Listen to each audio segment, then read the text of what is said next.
My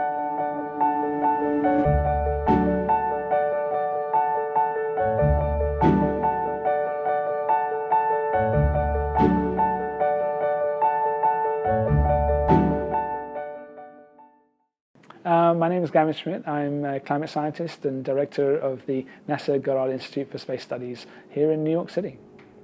One of the things about carbon emissions is that it's cumulative, right? So what basically matters is how much carbon we eventually put into the system because of the long time scales that it has in terms of how the natural system gets rid of it.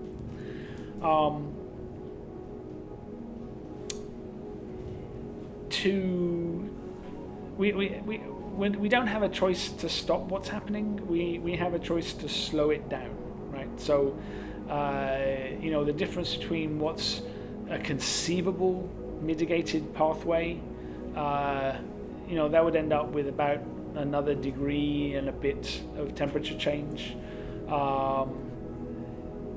Maybe we'll make that if we're really aggressive. Maybe we won't.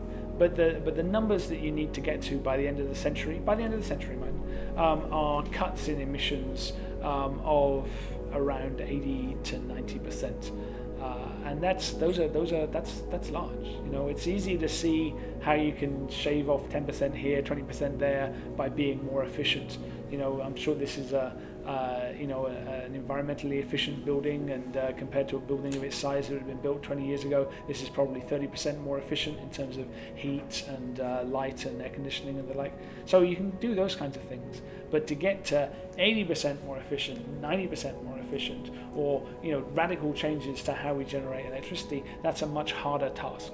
It doesn't have to be done today, but the decisions that we're making today are decisions that are locking in choices for many decades to come. So, if we decide to build a pipeline today, or we decide to build a new coal power plant today, they don't suddenly disappear, in 2050 when you realize that was a mistake.